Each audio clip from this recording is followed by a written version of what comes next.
Bienvenue et merci d'être là en direct sur LN24 pour un nouveau tour du pays, un tour qui va nous emmener une nouvelle fois par toutes les actus et par toutes les émotions. Avec d'abord une grande affaire. Les petits Belges vont-ils devoir, dans leur cours de récré, faire le salut au drapeau? La ministre de l'Enseignement, Valérie Glatini, pense à imposer le drapeau belge dans toutes les écoles. Bonne ou mauvaise idée? On en débattra ce soir. Nous irons du côté de Louvain-la-Neuve avec non pas des élèves mais des étudiants. Nous sommes à quelques jours des 24 heures vélo et voilà, tenez-vous bien, qu'on vient d'assouplir le règlement sur l'alcool. Ça paraît complètement dingue et pourtant c'est vrai. Nous serons également du côté de Saint-Josse, une commune fauchée. On n'a plus un radis, plus un sou dans les caisses. On a dû faire appel à la région pour se permettre de payer le personnel. Lionel Kremer nous attend sur place pour témoigner. Enfin, un retour et un retour gagnant. C'est Julien Libre. Vous l'avez connu à la Star Academy. Il a été finaliste face à Pierre Garnier. On verra ce que son nouvel album incarne et surtout comment le public belge l'a adopté. Tout ça en compagnie de Michael Pachen qui a promis des blagues ce soir pour détendre l'atmosphère. Camille Terlinden qui a promis de rire aux blagues de Michael Pachen. Jordan Renard qui a l'habitude de le faire. Et Ludivine de Magnanville qui fait son grand retour dans cette émission, une nouvelle fois 100% belge. C'est pour rire, gamin! Je viens de me faire carjacker. Quelle clette se paye. Je vends des cornichons. Je l'ai dit, bordel! Je l'ai dit! Enlève la chaise à papy tout de suite! Allons enfants de la patrie. Qui est un peu excité par le retour de Julien Libre de la Starac? Camille, forcément. Non, je peux dire oui pour vous faire plaisir, mais c'est Alors, pas la dites-moi oui réalité. pour faire monter la sauce, s'il vous plaît. Je suis super excitée. Parce que souvenez-vous de ces images, quand même, la grande finale de la Star Academy face à Pierre Garnier. On ne savait pas qui allait l'emporter. En plus, vous le savez quand même, Julien, il est ami avec notre Elena nationale. Il a fait combien de duos avec elle? Il a tout pour nous plaire. Et en plus, il paraît que sa musique est vachement bien, notamment avec ce titre, Le Jeu. On dirait Kenji Girac. Michael, est-ce que vous savez feindre l'enthousiasme un peu mieux que Camille ou pas? Je l'adore, quelle star. C'était mon préféré dans la Star Academy. J'ai pété tout mon Vous avez forfait jamais pour voter pour regardé. lui. Et nous allons C'est vérifier. vrai, j'ai jamais regardé. Nous allons vérifier si en politique on sait mentir aussi et on sait habilement cacher ses émotions. Ludivine, vous êtes fan de Julien? J'ai toujours beaucoup de mal à cacher mes émotions, mais vous êtes vraiment fan? depuis cet après-midi, oui. Ah, ben, je vous remercie. Je vous remercie. Jordan, j'ai aucune illusion. Vous avez suivi la Starac du début à la fin. Je sais que vous connaissez l'album par cœur. Non, même pas, mais je suis très content pour lui et que ça fonctionne. Je suis content que ça fonctionne pour lui. Le gentil, Non, mais il est là, très sympa, il est très sympa. Alors, pour l'avoir croisé dans les couloirs tout à l'heure, il est très sympa. Rappelez-moi de ne plus rappeler personne autour de cette table pour une opération promo. Peut-être pour commenter l'actu belge. On va voir si on vous garde ou pas. Il est l'heure de faire le tour du pays et de vos visages.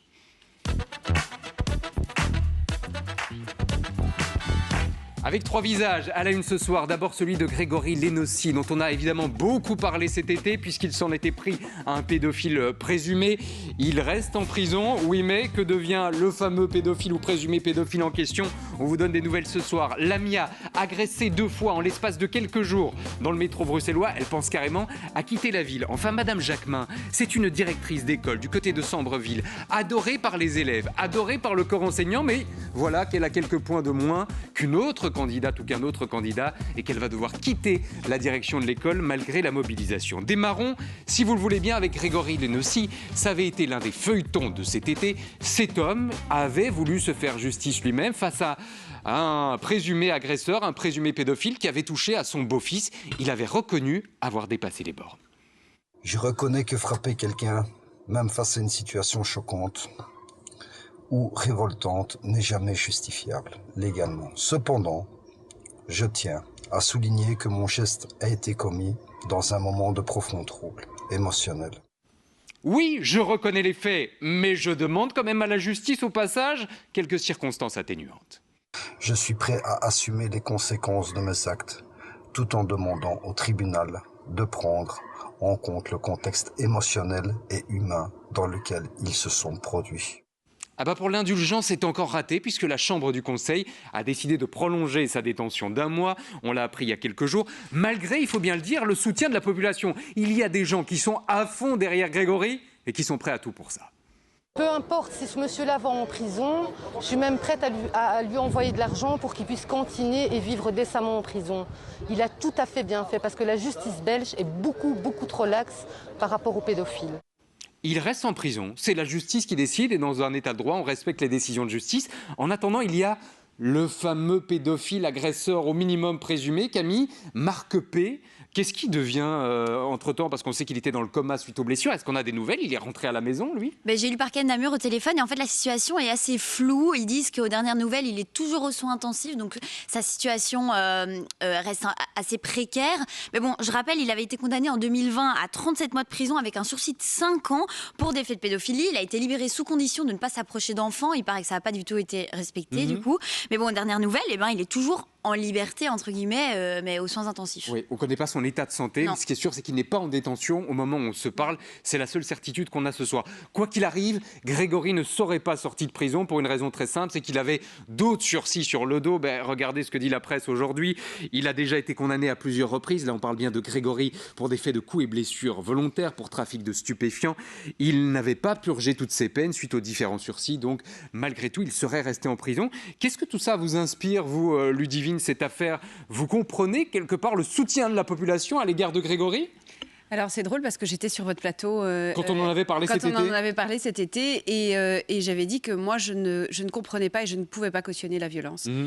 Suite à ça, j'ai eu un flot d'insultes sur les réseaux sociaux parce que ça voulait dire que je cautionnais finalement la pédophilie et que ça ne me dérangeait pas. Donc en fait, il faut être très très clair. Ce qui s'est passé est vraiment horrible, est une faille au niveau de la justice pour le pédophile en question, donc Marc. Et j'aimerais dire qu'on doit écouter la justice par rapport à Grégory Lénossi. Moi, je le trouve extrêmement fier, extrêmement correct.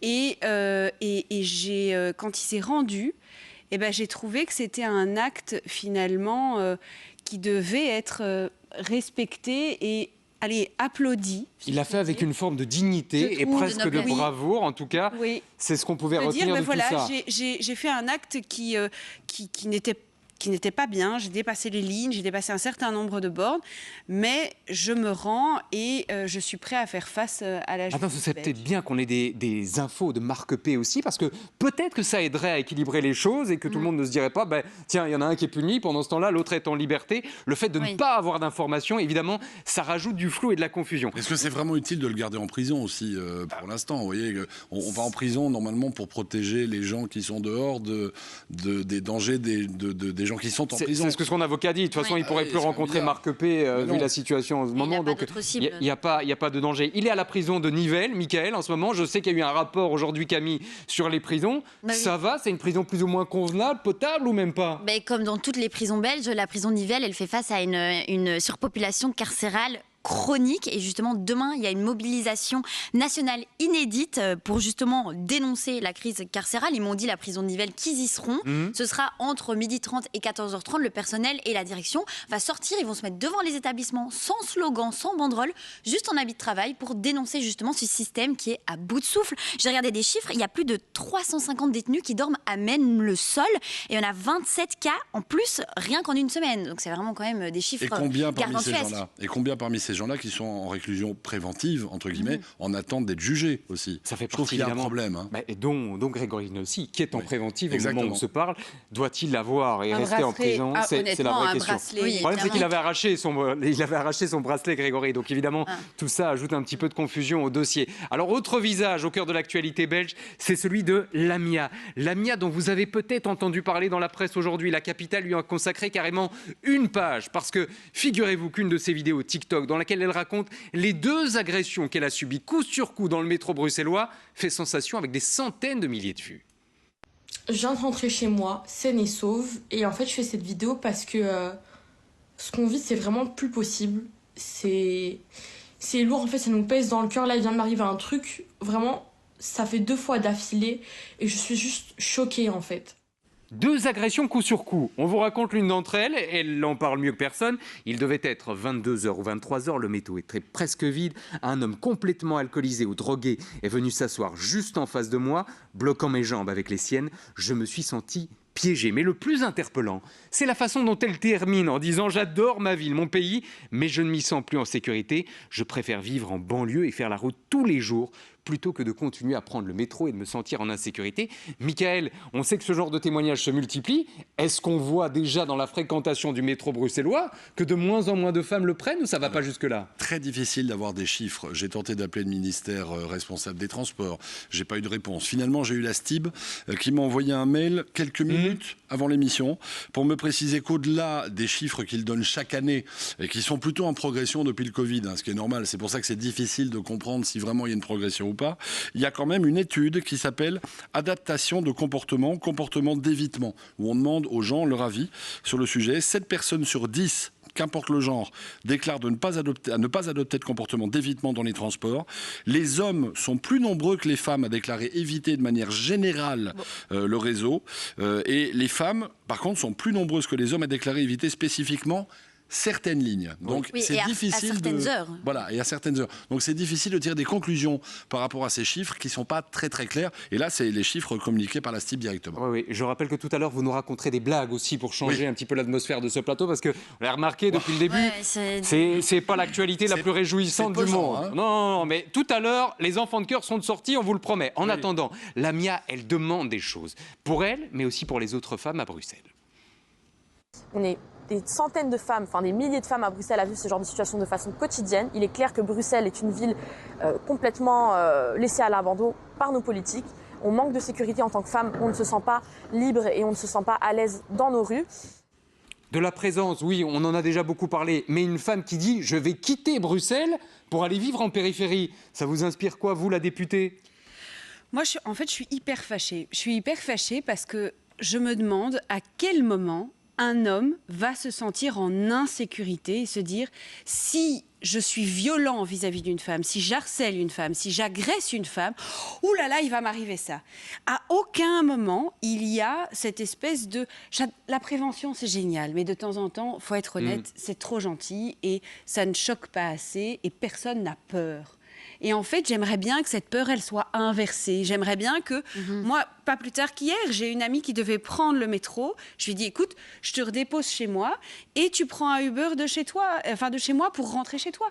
Parce qu'il était 23h30. Et en fait, ce n'est pas normal. Ce n'est pas normal qu'un homme se dise, moi, il n'y a pas de problème. Je n'ai pas peur d'être arrêté. Je n'ai pas peur, finalement, d'agresser une Donc femme. demain, Camille, le gars qui écarte les jambes ou qui bloque les jambes dans le métro, il doit être tétanisé à l'idée de produire ce geste-là en disant ça va me tomber dessus. Mais non, mais quoi. ce qui est vrai, ce qui est terrible, c'est que moi, ça m'est déjà arrivé super souvent aussi. Encore la semaine passée, je me suis fait emmerder. Et moi-même, quand on me dit mais va poser une main courante, va porter plainte, on se dit mais non, ça sert à rien. De toute façon, la justice est trop lente, ça sert à rien. Et donc en fait, il y a aucune femme qui se plaint de ce genre de choses. Et alors ces hommes peuvent continuer d'exercer leur truc en liberté et jamais rien leur tombe dessus. D'où l'importance de la prise de parole de Lamia. fonctionner. Alors il y a quand même un homme qui a peur sur ce plateau, c'est Jordan qui est à côté de Ludivine et chaque fois que vous prenez la parole, Ludivine, il recule en disant qu'est-ce qui va m'arriver? La tornade est de sortie. Avec les mains. La tornade est de sortie. Jordan, autre tornade et cette fois elle concerne Madame Jacquemin. Alors Madame Jacquemin, c'est une directrice exceptionnelle. Tout le monde le dit. Elle travaille du côté de l'école communale de Sambreville, l'école communale Queumier et voilà qu'elle doit partir. C'est ce que nous annonce la presse. Elle doit partir alors qu'elle est adorée par tout le monde, les parents, les élèves et évidemment le corps enseignant qui est prêt à la soutenir. Alors aujourd'hui, nous à l'école, on a accueilli les enfants qui venaient, mais nous-mêmes, on ne travaille pas. On ne rentrera pas en classe, on ne veut pas travailler si on n'a pas une direction qui est derrière nous et des échevins qui sont de notre côté. Il y a un truc qu'on ne comprend pas, Jordan, dans cette affaire. Voilà une directrice, Madame Jacquemin, que tout le monde adore, qui travaille bien, qui, semble-t-il, a réussi ses examens et à qui on demande de laisser sa place. C'est quoi le problème? Alors, elle était directrice faisant fonction. Donc, à savoir que le 13 août, depuis le 13 août, elle est directrice faisant fonction. Elle était prof de religion de base, il y a eu un appel interne et elle a réussi les rendez-vous, etc. Et donc, elle a été élue faisant fonction. Malheureusement pour elle, elle s'est dit, voilà, je sais que le job, il est là pendant 15 semaines, mais si je conviens au poste, j'espère pouvoir continuer. Et c'est ce que tout le monde pense, évidemment. Et en fait, le collège communal a préféré, durant l'été, organiser un concours. Et en fait, ils ont tranché de respecter le jury et les différents candidats et de prendre la personne qui a eu le plus de points à ce concours. Donc c'est la procédure qui a gagné, quoi. On va le voir, le conseil communal de Sambreville, ils ont certainement plein de super dossiers, mais est-ce qu'il n'y avait pas d'autres dossiers que le dossier d'une directrice qui met tout le monde d'accord? Écoutez, en tout cas, moi, personnellement, je trouve que moralement, c'est vachement bof. Si tout le monde est content du travail, il y a toujours, et c'est un peu comme à l'école, il y a toujours ceux qui ont les bons points, et puis ceux qui savent faire la théorie, faire la pratique, et être présent sur le terrain sans compter ses heures. Donc voilà. Ça me fait penser à l'histoire du chat. Pourquoi est-ce qu'on s'attarde sur des choses comme ça qui rendent... Enfin, où tout le monde est d'accord positivement. L'histoire du chat. L'histoire ah oui, du chat en l'école. School 4 qu'on voulait virer de l'école. Tout le monde adorait qu'on voulait virer de l'école. Donc vous mettez la directrice dans le même train que le chat. Mais c'est des choses ça va où lui tout faire le monde plaisir. est d'accord. Tout le monde est ravi de cette gentille directrice. Et pourquoi est-ce qu'en un coup on fait des problèmes là où il n'y en a pas? Enfin, mais Mickaël, c'est comme ça qu'on dégoûte les profs. Mais d'une part, et puis je suis d'accord avec Camille, on perd un temps fou à débattre de ce genre de choses alors qu'il y a des évidences. On n'a pas le temps ni les moyens de s'occuper de ce genre de choses-là. Occupons-nous en priorité du bien-être des élèves et du bien-être de leurs professeurs qui ont des cernes, je l'ai dit l'autre jour, dès 10h du matin, qui n'ont plus de voix, qui sont crevés, qui n'en peuvent plus et à qui on veut encore créer des difficultés. Cette pauvre dame, laissez-la tranquille. On n'a pas besoin de ça. Tout à l'heure, on reparlera d'une autre polémique à l'école. J'aimerais pas être la nouvelle directrice qui va arriver pour remplacer l'autre. On va l'accueillir malheureusement, alors qu'elle est peut-être super elle aussi, Exactement. mais on va l'accueillir évidemment avec un préjugé négatif et peut-être des pieds de plomb. Dans un instant, on parlera d'autres élèves, même des étudiants, ceux qui picolent un peu du côté des 24 heures vélo de Nouvelle-à-Neuve. C'est complètement dingue, mais on a assoupli le règlement sur l'alcool. En attendant, place à l'envoyé spécial.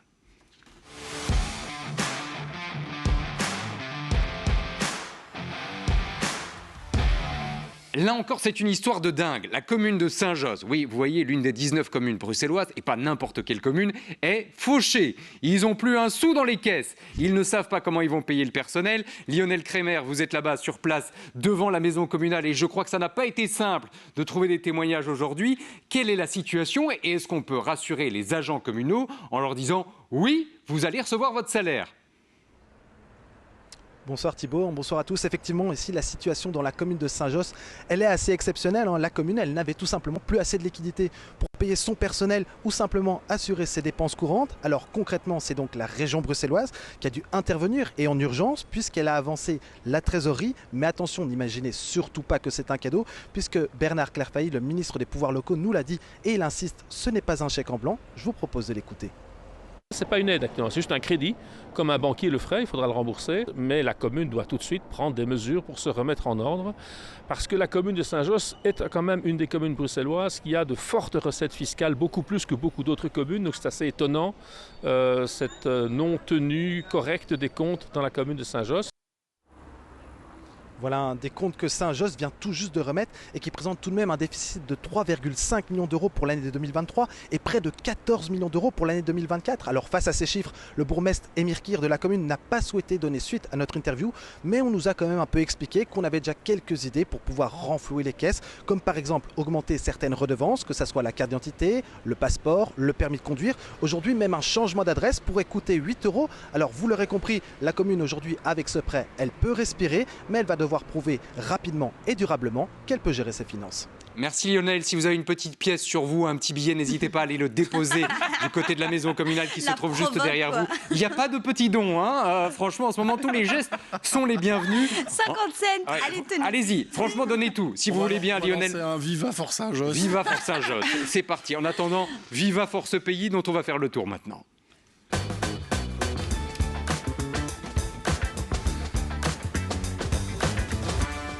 Avec 3 escales ce soir, nous serons à Louvain-la-Neuve. Vous l'avez compris, à quelques jours des 24 heures vélo, nous serons du côté de Tihange, où l'ambiance est toujours morose après la fermeture du réacteur de Tihange 1. Et nous serons du côté de Liège, où il se passe des choses dans les cimetières. Avant ça, Louvain-la-Neuve, ville étudiante par excellence, ville où il fait bon vivre certainement, ville qui s'apprête aussi à faire la fête dans quelques jours dans une ambiance de western. Parce que la ville va se transformer. Ça va être la guerre. Ah oui, c'est une véritable guerre. Dans quelques jours, vous allez voir des objets bizarres. Vous allez voir des gens bizarres dans les rues.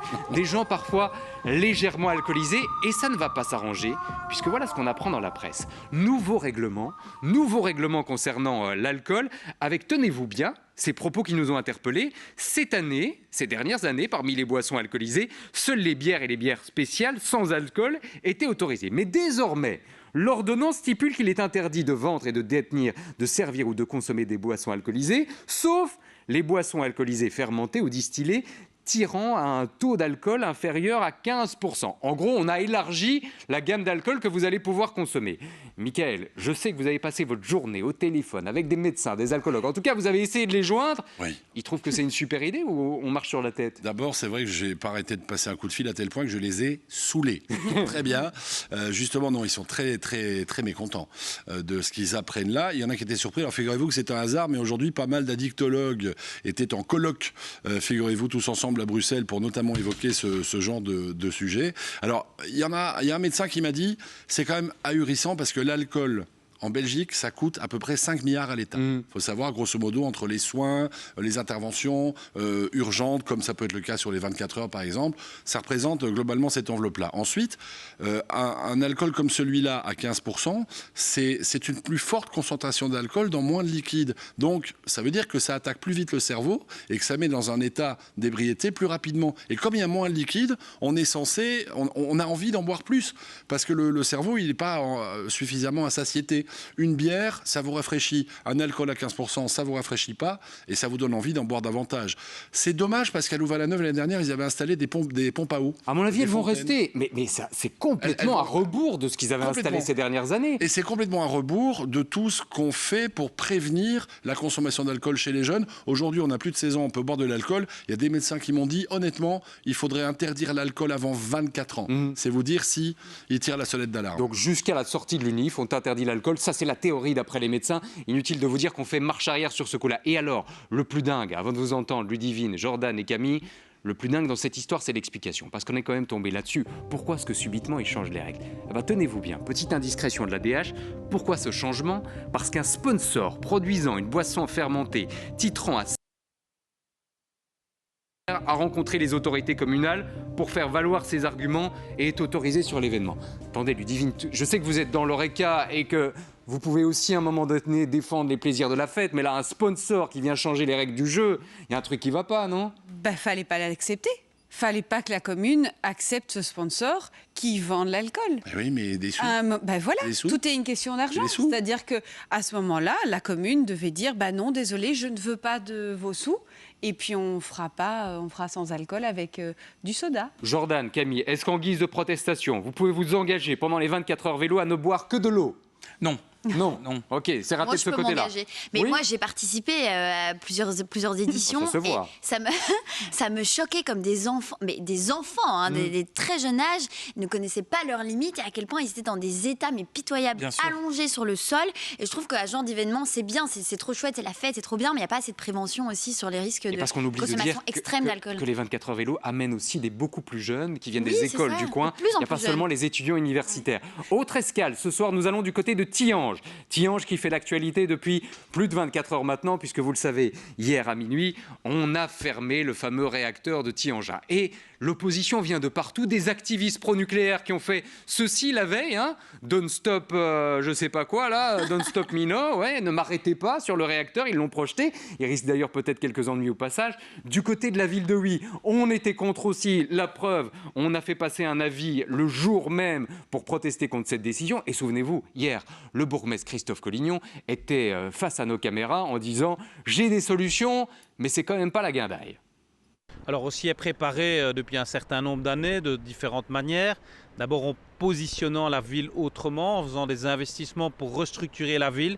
On s'est plus positionné comme une ville de patrimoine, de tourisme. On a remis notre téléphérique en marche, donc on a maintenant un positionnement clair à ce niveau-là. On a fait un bas de laine, on a un fonds nucléaire qui est relativement important pour amortir le choc. Et puis, il ne faut pas se le cacher, notre entreprise, la ville, on a essayé de jouer sur les dépenses, on a essayé de ne pas remplacer nos personnels, de les reconvertir. Donc, on est quelque part en réduction de voilure, si vous voulez une image. Donc là, depuis 24 heures, on ne trouve plus que des pro-nucléaires partout. Tout le monde est devenu pour subitement. En attendant, Camille, il y a une question que tout le monde se posait. Le réacteur a fermé hier. Ce matin, les prix de l'énergie pour les Belges Est-ce qu'ils se sont envolés ou pas? Est-ce qu'on va payer notre électricité et notre gaz plus cher à cause de ça? Alors la CREG m'a dit que la fermeture n'avait pas d'impact direct ou d'effet instantané sur la facture des consommateurs. Il faut voir à plus long terme, donc c'est sur plusieurs mois, parce que les prix, c'est le marché européen, les prix sont fixés à long terme. Mais certains experts disent quand même que s'il y a moins de production pilotable, ça veut dire qu'on est plus dépendant aux importations et que du coup ça peut augmenter les prix s'il y a des tensions sur le marché. Donc on risque de ne payer pas tout de suite, mais à un moment donné. On peut peut-être demander aux types qui vont pédaler aux 24 heures de vélo de pédaler pour faire du jus. Ah ouais? J'espère que chargés comme ils seront, effectivement, ça pourra nous aider un tout petit peu. Au moins que l'alcool serve à ça, Ludivine. Hein. Profitons-en quand même pour le coup. Heureusement, dans ce dossier, nous avons un super-héros. Un super-héros nommé Atomic Boy. Atomic Boy, c'est Mathieu Billet, notre nouveau ministre de l'Énergie, qui, face à la fermeture du réacteur, a peut-être une solution, ou pas en fait. Il était ce matin au micro d'Hélène 24. Même si j'avais eu un accord hier, dernier délai, il fallait faire une procédure de révision décennale, il fallait commander du combustible, il fallait faire ces choses-là. Et donc, ça n'avait pas été prévu, parce qu'en fait, le précédent gouvernement n'a pas mis ça dans sa feuille de route. Il y a eu... Ouais, donc en fait, même Atomic Boy n'a pas de solution, Jordan. Ah ben super, on va pédaler, c'est pas grave, hein, que je vous dise, moi... Maintenant que vous avez annoncé clairement que vous alliez boire lors des 24 heures vélo, autant que ça serve effectivement vous aussi à quelque chose. Oui. Non, mais il a dit aussi, parce que j'ai écouté l'interview, et je pense que c'est important... La porte-parole d'Atomic Boy est sortie. C'est important de dire ça et de ne pas inquiéter les Belges. Nous pourrons consommer de manière normale notre électricité tout l'hiver. Enfin, on la paiera juste 4 fois plus cher. Il y a une sécurité d'approvisionnement. Les prix sont déjà bloqués justement sur cette année. Donc, oui, logiquement... cette année, mais l'année prochaine... Achetez des bougies. Je voulais vous remercier officiellement, Ludivine, parce que vous nous avez prouvé que vous nous écoutiez et que vous nous regardiez le matin, et c'est tout à votre honneur. En attendant, je voudrais qu'on parte du côté de Liège, et c'est la 3e destination ce soir. Liège, ville marquée au fer rouge par les incidents, et c'est même plus qu'un incident. C'est un drame, c'est une tragédie, c'est une honte.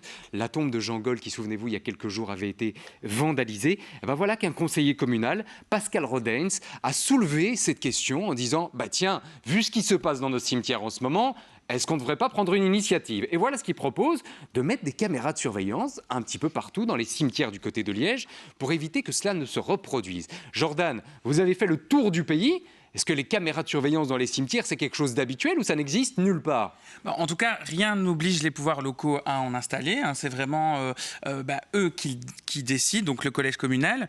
D'ailleurs, moi je trouve ça un peu délicat de placer ce genre de caméra, mais je finirai ma pensée après. Mais en fait, si vous voulez, dans la plupart des cas, les communes installent des caméras. Pourquoi? Parce qu'il y a eu des incivilités, des vols, des petits cons qui sont venus casser les différentes tombes, quoi. Faut vraiment le dire. Et donc, c'est ça qui s'est passé, par exemple, à Jurbise ou à Saint-Guilain. Il y a eu des dégradations. Et à plusieurs reprises, ils se sont dit, c'est plus possible, on va devoir mettre un peu de sous-sous pour mettre des caméras. Alors, c'est ennuyant pour 2 choses. C'est ennuyant parce que déjà, ça coûte cher. Qui va payer? C'est le contribuable pour, encore une fois, je le dis, des cons qui s'en vont voler ou bien détruire des sépultures alors que les gens, on peut ne pas être d'accord, mais encore une fois, pas de violence et pas de dégradation. Et alors, c'est très intrusif parce que c'est un endroit qui est quand même très intime. Et donc, moi, je trouve que c'est quand même délicat de mettre des caméras, mais je peux comprendre qu'après X fait, il va falloir mettre un peu... En même temps, à un moment donné, on se dit qu'on n'a pas le choix, Ludivine, face à ça, qu'est-ce que vous voulez? On ne peut pas mettre un gardien, on a que la solution caméra de surveillance, si on veut éviter effectivement que ça se reproduise. Mais est-ce que ça va changer vraiment quelque chose? Là, je vais faire le parallèle par rapport à Lamia qui s'est fait agresser dans le métro. En fait, il y avait des caméras dans le métro. Donc, moi, devant mon restaurant, par exemple, j'ai des caméras sur le côté qui donnent sur la rue. En fait, ça n'empêche pas les gens de manquer de civilité, justement. Donc, malheureusement, je trouve que c'est une bonne idée, mais je ne pense pas que ça changera ce soit la grand-chose. solution miracle. Non. Je vous rappelle, si vous prenez l'émission en cours de route, que tout à l'heure, Mickaël racontera des blagues. Ne soyez pas étonnés. Vous êtes en train de le L'ambiance va se survendre. détendre. Vous êtes en train de le survendre et vous allez être extrêmement déçus. Je vous le dis tout de suite. Non. D'autant que vous m'avez dit tout à l'heure que la blague serait peut-être même un peu osée. Et peut-être même légèrement sous la ceinture. Ça y est, je vais pas avoir le choix là. Alors, ça y est. il y a quelques minutes, je vous ai demandé si vous étiez fan de Julien Lieb.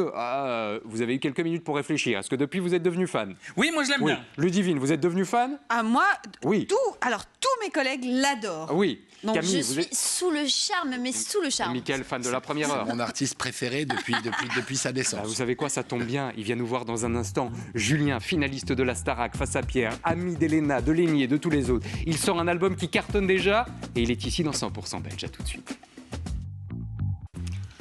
Merci d'être là en direct dans 100% Belge, le fan club de Julien Libre est réuni. Ça tombe bien, il débarque dans un instant. Nous parlerons aussi d'une grande affaire. Le drapeau belge va peut-être faire son retour dans toutes les cours d'école. Il sera obligatoire dans la classe de votre enfant. C'est la ministre Glatini qui veut l'imposer. On en débat ce soir. Bart de Wever qui prend la parole, non pas pour parler de politique, non pas pour parler d'international, mais pour parler du rapport à la maladie de sa femme. Il se confie, c'est bouleversant. Là aussi, on en parle dans quelques instants, mais d'abord, on ouvre le consulat.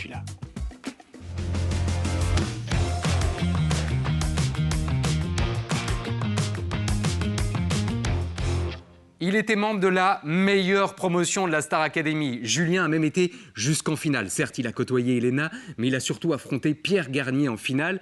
Il a ensuite développé sa carrière avec notamment ce titre, Le Jeu, qui a tourné sur toutes les radios. Et voici je joue le jeu, c'est pour que tes yeux baissent les armes, le temps de rallumer la flamme. Si je joue le jeu, c'est pour que tes yeux sèchent leurs larmes, quitte à le payer de mon âme. Bonsoir Julien, merci d'être là. On a presque l'impression d'accueillir un membre de la famille parce qu'on a passé des mois et des mois avec vous dans notre salon. Évidemment, l'inverse est un peu moins vrai. Je voudrais qu'on démarre par quelques images de vous. C'était à la Cigale, il y a quelques jours à peine. On vous voit à cette occasion recevoir, je ne vais pas dire le trophée ultime parce que c'est sans doute le premier de votre carrière, mais votre premier disque d'or. Et on se demande qu'est-ce qui se passe à ce moment-là, très précis dans votre tête. Vous, le naufragé, qui a connu 1000 et une galères dans sa vie, il y a quoi là dans le cerveau? Là, il n'y a qu'un enfant. Il n'y a qu'un enfant qui... applaudit. Il n'y a qu'un enfant qui fait ça, juste d'être content en fait. Surtout que là où c'était très fort, c'est que ce morceau, je l'ai écrit pour le public, après la rencontre avec eux que je trouvais bouleversante. Et de les avoir là devant moi, en plus, ils ont fait un bruit incroyable toute la soirée, une ambiance de fou.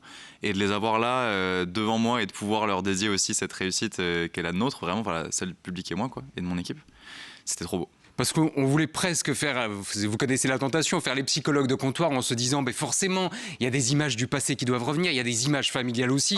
Et on pense, pourquoi pas, à cette image que vous aviez partagée avec votre papa. On sait que vous l'avez perdu à l'âge de 12 ans, que vous lui consacrez d'ailleurs une chanson importante sur l'album qui s'appelle « L'horloge brûle ». C'est à toi, mon fils, aujourd'hui de faire mieux. Donne une chance à la vie de te rendre heureux. Il y a Julien le naufragé, c'est d'ailleurs le titre de l'album. Il y a aussi Julien quelque part l'héritier. Vous êtes obsédé, vous le dites à plusieurs reprises, notamment dans la chanson, par l'idée d'être un homme meilleur, de faire mieux que votre papa. Est-ce qu'aujourd'hui on peut dire que vous êtes devenu un homme meilleur grâce à cet album? C'est la première proposition. On voudrait vous en soumettre une autre, que vous êtes devenu un homme meilleur grâce à cette dame qui va apparaître. C'est votre compagne, Amélie. On sait à quel point elle a joué un rôle important dans votre vie. Ou alors vous êtes devenu un homme meilleur grâce à eux, cette bande de copains rencontrés à la Starac. Et on va reconnaître notamment Elena et Pierre qui vous entourent régulièrement. Qu'est-ce qui a fait de vous aujourd'hui un homme meilleur? Je suis un homme meilleur qu'avant, ça je l'espère. Après, je crois que c'est toutes les expériences de la vie en général et c'est ce que tu en fais et le chemin que tu choisis de prendre. Après, je crois que les valeurs que tu as au fond de toi et qui te poussent à avancer font que tu prends la bonne direction et que ce que tu vis vient juste nourrir ça. Après, est-ce que je suis déjà devenu un homme meilleur que mon père? Ça, je me permettrai pas de le dire. Mais ouais, j'espère être un homme meilleur tous les jours. Qu'est-ce que vous avez gardé de lui, lui le militaire, lui le parachutiste? C'est quoi? C'est ce goût de la discipline, ce goût de l'effort, ce fait de ne rien lâcher. Et on sait qu'à un moment donné, vous avez été dans le dur, en mangeant parfois un jour sur 3, en vivant quasiment à la rue, hébergé par votre copain Ludo pendant une année. C'est ça, c'est le jusqu'au boutisme que vous avez gardé de lui? Ouais, c'est le principal, je crois. Les valeurs de travail, de droiture, surtout de... peu importe ce que tu fais, il faut que tu le fasses à fond. Sinon, ça sert à rien. Il n'y a pas de saveur à une victoire facile. Et c'est aussi normal de perdre. Tu vois, il y avait ce truc de tu tu vas tomber, c'est sûr. Mais c'est pas grave. Ce qui compte, c'est le nombre de fois où tu te relèves et où tu arrives à la fin, et surtout le chemin que tu prends pour y aller. Et le chemin est absolument incroyable. On a l'occasion de le découvrir au travers de cet album. Je voudrais juste qu'on revienne 2 secondes sur ces copains qui vous ont accompagné pendant des mois dans un château, mais qui vous accompagnent encore aujourd'hui. Ils étaient là, je crois, à la Cigale, d'ailleurs, il y a quelques jours, au moment où vous avez reçu ce disque d'or. On voit des photos de Lénie, on voit des photos d'Elena, qui sont très heureuses de se retrouver. Vous avez servi quelque part de prétexte à une réunion de famille. Il y a cette histoire de groupe, mais il y a aussi un parcours très singulier pour vous. D'ailleurs, il y a une chanson sur l'album qu'on connaît bien et qui s'appelle Autrement, qui raconte peut-être un petit bout de cette histoire-là.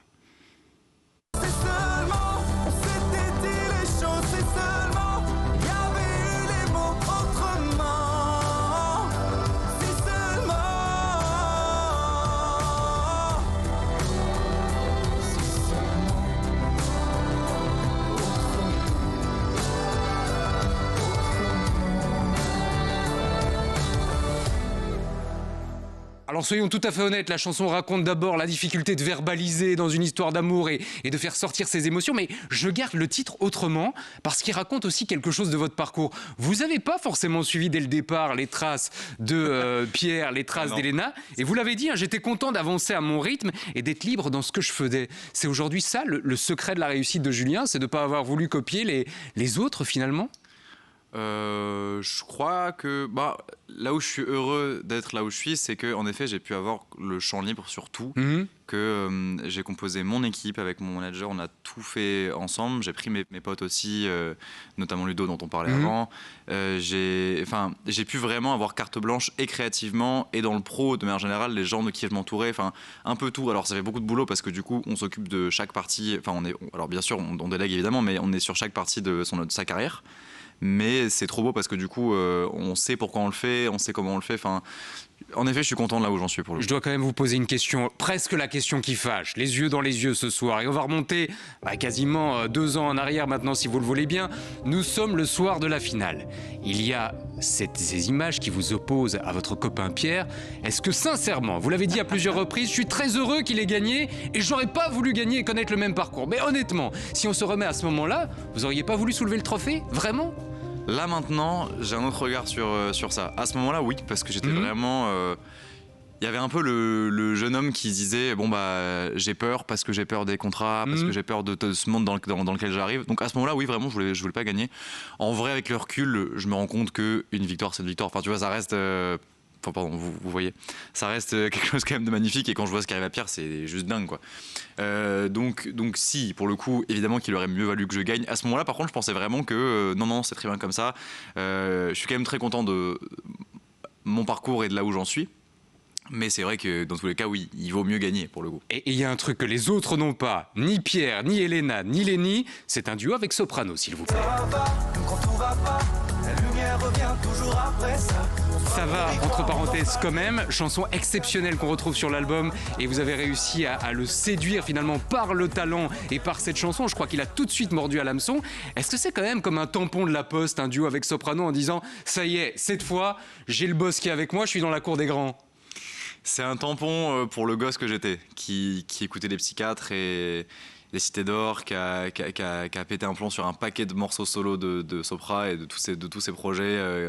Et de ce que lui a transporté depuis 25 ans, c'est les valeurs, les morceaux et tout. Donc ouais, j'étais content parce que c'est un des gars qui m'a donné envie d'écrire et de voir qu'on partage les mêmes valeurs et que c'est un gars aussi qui dit « Viens, on fait du son ». C'est beau, c'est une belle validation pour moi. Et l'album est exceptionnel du début à la fin avec différents registres. Foncez le découvrir. En matière de validation et de tampon de la Poste, il y aura aussi un cirque royal le 11 mars prochain. Et pour la Belgique, c'est pas rien. Alors à cette occasion, on va vous demander de choisir un featuring. Le featuring de vos rêves. On a 4 artistes belges à vous proposer, Julien. On a Angèle, Stromae, Pierre Demar ou Elena. Le 11 mars prochain au cirque royal. Qui voulez-vous voir avec vous sur scène ? Si je prends avec le cœur, je vais évidemment dire Elena parce que c'est ma pote. Mais artistiquement, dans la francophonie, je crois qu'il n'y a personne que j'aime plus que Stromae. Enfin, en tout cas, qui m'a plus aussi inspiré et me nourri musicalement. Stromae est très fort. Si vous arrivez à le faire sortir de sa réserve, alors là, c'est plus que soprano, c'est plus que tout le reste. Merci beaucoup, Julien, d'avoir été avec nous ce soir. Chouette. On se retrouve évidemment le 11 mars. En attendant, on lance de notre côté la remise des diplômes.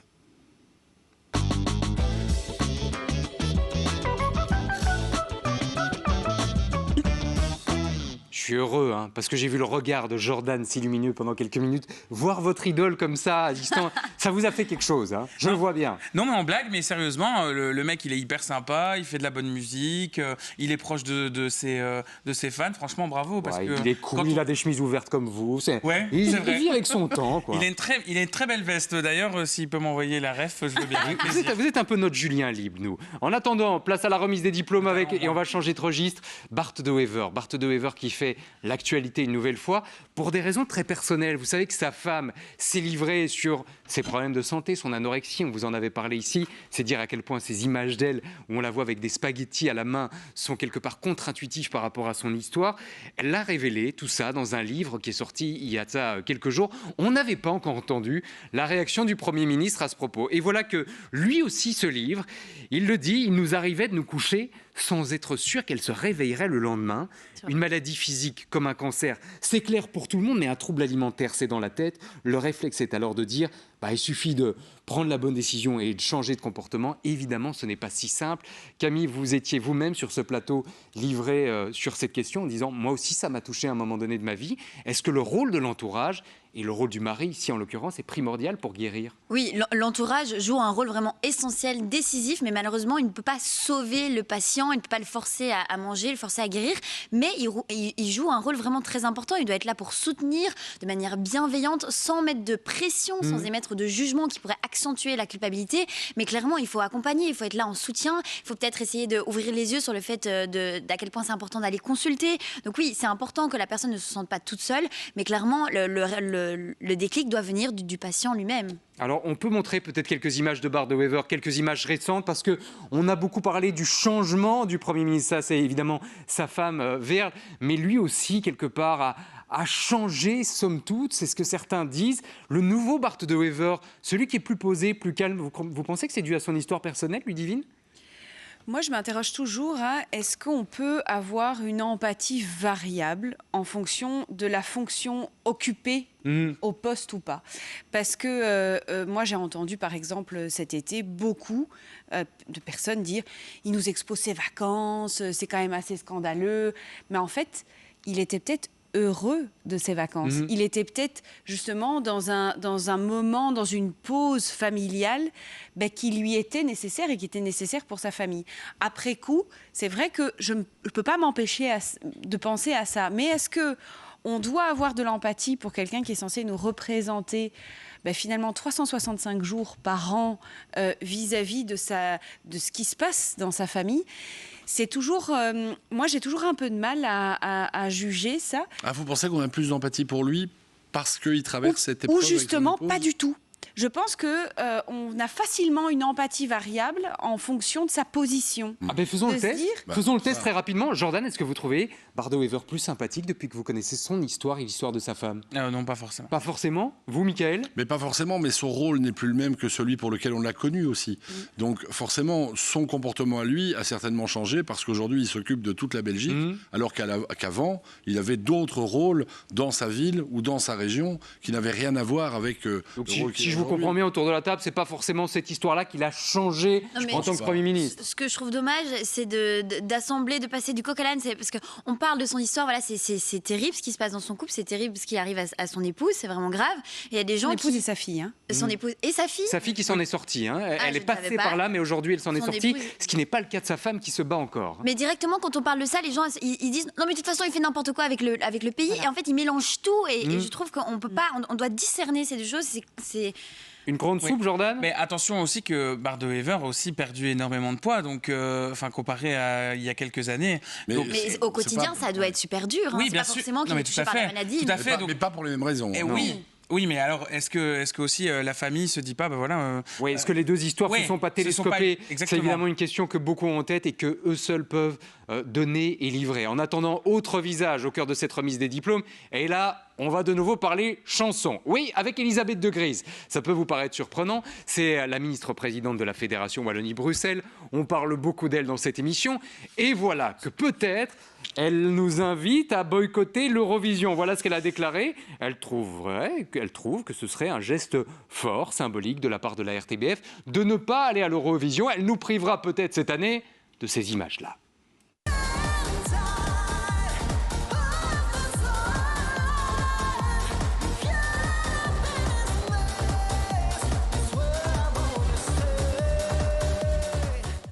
ce serait un déchirement. Hein. Si on n'avait pas de Red Sébastien cette année, franchement, comment est-ce qu'on va faire pour s'en relever? Il va nous manquer. Hein.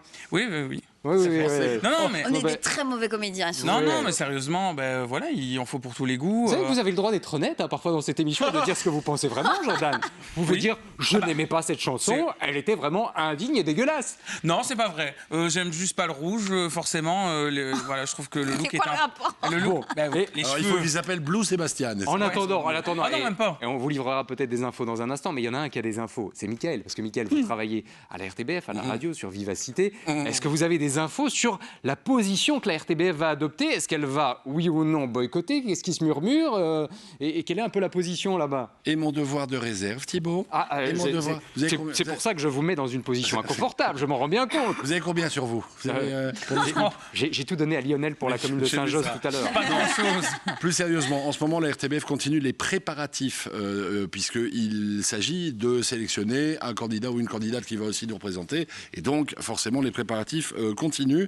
C'est un travail qui ne s'improvise pas, dit-on, à la RTBF. Et quant au choix de participer ou non, il faut savoir qu'au mois de novembre, il y aura une réunion au sein de l'organisme, l'UER. Du conseil d'administration? Non, pas du conseil d'administration, mais au sein de l'UER. De l'UER. Qui organise le concours. Qui regroupe en fait toutes les télévisions qui organisent et qui co-organisent l'Eurovision. La RTBF se positionnera une fois que cette réunion aura eu lieu, parce qu'ils doivent en parler, évidemment, avec les autres chaînes. Ils préfèrent une décision concertée aussi, ce qui est plutôt intéressant. Et suite à cette réunion, eh bien, ils décideront à la RTBF si oui ou non l'Eurovision sera boycottée ou pas. Petite info people, on a entendu parler du retour de Loïc Notet qui pourrait nous représenter. C'est une vraie info ou c'est une rumeur en bois, ça? Je n'ai pas d'informations là-dessus, mais Jordan et moi, s'ils le veulent, pour un euro symbolique et un repas chaud, on peut y aller pour éventuellement candidater à la place de Loïc Notet s'il n'est pas libre. Et vous savez quoi? Moi, je peux faire danseuse derrière. Et vous savez quoi? Je suis certain que vous deux, vous feriez mieux que Red Sébastien. Ça, je mets ma main à couper. Il ne viendra jamais sur le plateau. Hein. Honnêtement, franchement, de toute façon, on sait très bien qu'à chaque fois on y va, parce que qu'on y va, on peut pas gagner. Parce qu'à la différence des autres pays, nos voisins, ils votent jamais pour nous. Hein, les Français, les Hollandais, les Luxembourgeois, ils votent jamais pour la Belgique. Et nous non plus. Non, voilà, c'est bien. Il où le fair play. Le coup de gueule. Et on charrie évidemment celui qui a représenté la Belgique l'année dernière, candidat néerlandophone. Mais évidemment, il y en a pour tous les goûts et toutes les couleurs. Gérard Miller, c'est un autre visage dont on voulait vous parler ce soir.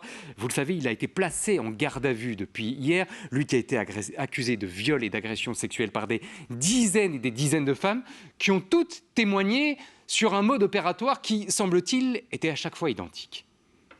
Progressivement, en fait, il a commencé par nous caresser, je crois, en tout cas c'était progressif, hein, c'était la main, les bras, et puis après le ventre et la main sous le pull et jusqu'à la poitrine, quoi. Et en fait, à un moment donné, il va en fait...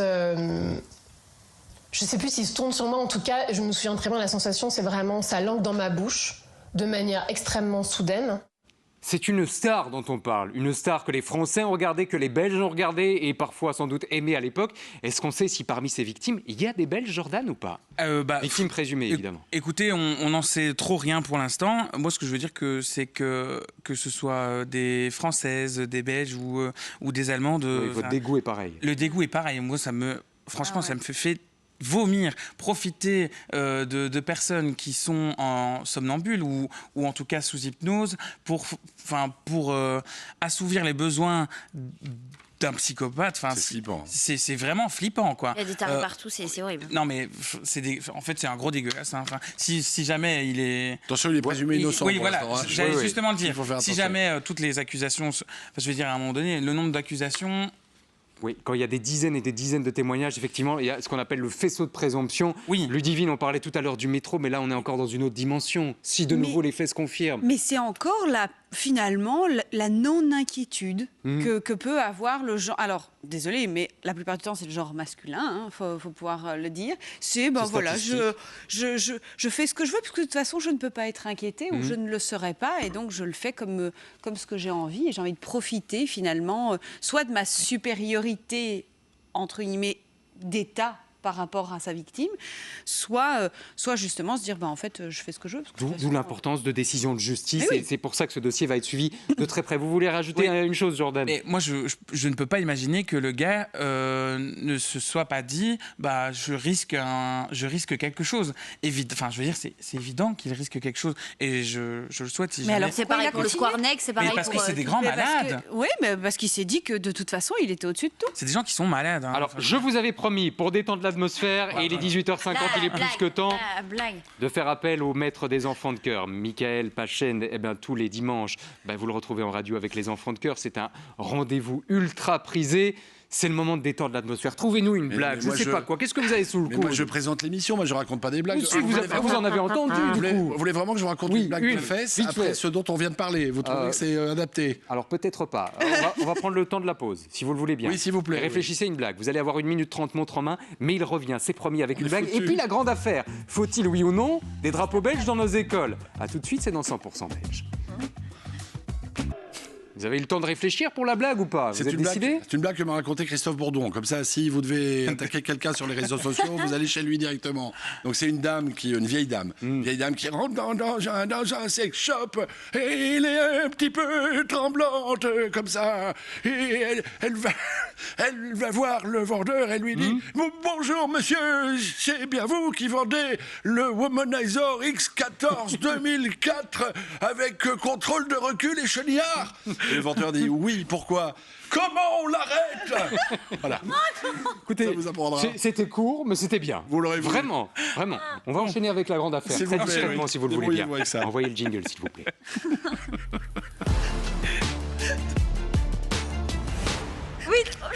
Ludivine continue de rigoler, ce qui est plutôt bon signe. Hein, en attendant, lançons un petit coup de Brabançonne, s'il vous plaît, parce que nous devons être fiers. En tout cas, c'est ce que souhaite la ministre Glatini. Nous devons être fiers dans nos écoles. Les écoles, une nouvelle fois, au cœur de l'actualité. Pourquoi? Parce que le drapeau belge pourrait bientôt devenir obligatoire. C'est une proposition de la ministre de l'Enseignement. Alors avant de vous entendre, rappel des faits avec Lionel Kremer pour savoir si le drapeau est déjà parfois présent ou pas, et si oui, à quelles conditions. Peut-on imposer le drapeau belge et européen à l'entrée de toutes nos écoles? C'est la question soulevée par le député MR Guillaume Soupart à la ministre de l'Enseignement Valérie Glatini. Afficher les drapeaux belges et européens dans nos établissements, c'est rappeler chaque jour que nous faisons partie d'un projet collectif fondé sur la démocratie, la liberté, l'égalité et le respect mutuel. Ces symboles ne sont pas de simples morceaux de tissu, ils représentent l'unité dans la diversité, la solidarité et l'engagement pour un avenir commun. Pour le député, les écoles sont au cœur du vivre ensemble. Des lieux où se construit la citoyenneté et où s'affirment les valeurs communes, essentielles face aux divisions actuelles. Une démarche qui existe déjà depuis longtemps chez nos voisins français. L'emblème national de la République française, le drapeau tricolore bleu-blanc-rouge, le drapeau européen, la devise de la République et les paroles de l'hymne national sont affichés dans chacune des salles de classe des établissements du premier et du second degré, publics ou privés sous contrat. Chez nous pourtant, aucune de ces règles n'est présente concernant l'affichage des drapeaux dans les écoles. Chaque établissement reste donc aujourd'hui libre d'afficher, ou non, les symboles qui lui plaisent. Mais les choses pourraient très bientôt évoluer, car du côté de la ministre de l'Enseignement, on se dit favorable à une initiative de changement. Une proposition pourrait faire l'objet d'une réflexion dans le cadre d'une approche plus globale visant à renforcer l'éducation aux valeurs démocratiques dans nos écoles. Des discussions seront donc lancées d'ici les prochains mois afin de déterminer l'outil juridique le plus approprié pour la mise en place d'une telle initiative. Le drapeau belge doit-il devenir obligatoire dans nos écoles? Camille, pour vous, c'est plus qu'un bout de tissu. En tout cas, c'est un bout de tissu qui compte. Mais je trouve que c'est pas une mauvaise idée parce qu'on vit dans un pays de plus en plus fragmenté, où les opinions sont de plus en plus polarisées, où l'identité nationale passe de plus en plus au second plan. Donc je trouve qu'avoir un symbole commun pour rappeler qu'au-delà des clivages communautaires et politiques, on vit dans un même pays, eh bien c'est un petit geste, mais avec un symbole assez fort. Un petit geste qui compte. Jordan, j'ai l'impression que vous êtes presque sur la même ligne. Oui, à mon avis, elle s'en fout, mais pour une fois, je suis d'accord avec la ministre. C'est pas toujours le cas, mais en fait, mais non. Ouais, mais vous voyez, il commence à se lâcher là. Pour moi, il faut être fier de ses couleurs. Moi, j'ai été en voyage au Canada, j'ai eu la chance. Eh bien, il y en a vraiment partout.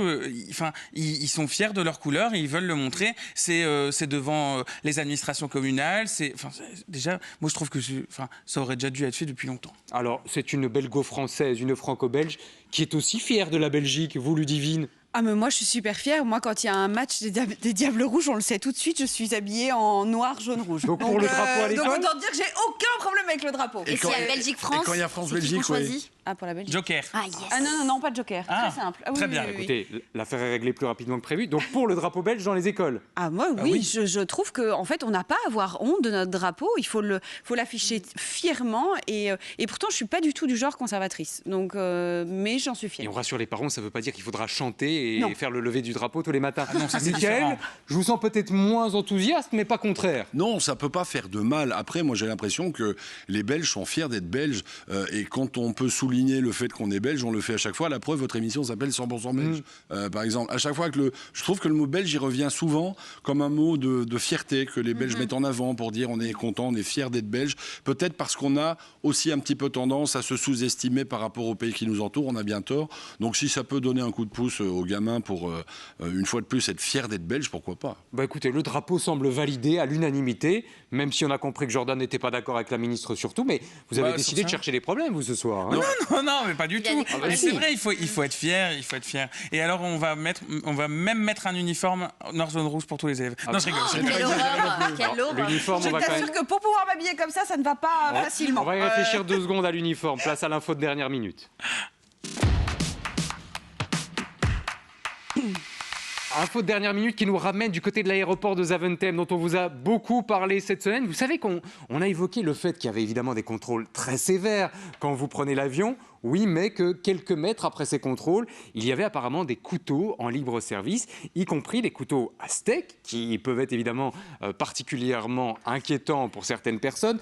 Je vous livre quand même, parce que l'aéroport de Zaventem a tenu à réagir ce soir, leur réaction. Ils nous disent que le type de couteau autorisé dans les zones sécurisées des aéroports est fixé par une réglementation européenne et que les couverts utilisés donc à Zaventem, situés dans ces zones sécurisées, répondent aux exigences de la réglementation. On voulait le préciser ce soir. Vous pourrez évidemment chacune et chacun aller vérifier si effectivement ces couteaux sont disponibles ou pas en libre service, s'ils sont dangereux ou pas, mais au moins on aura entendu la version de tout le monde et des deux parties. Vous voulez pas des couverts en plastique? Bah non, c'est terrifiant.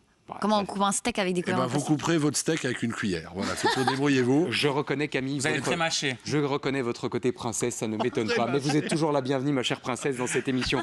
Merci Camille, merci Mickaël, merci Ludivine, merci Jordan d'avoir été avec nous. Dans un instant, Cyril Ferraud avec Tout le monde veut prendre sa place, suivi en prime de section de recherche des nouveaux épisodes. Nous on se retrouve demain, même heure, même endroit. Salut.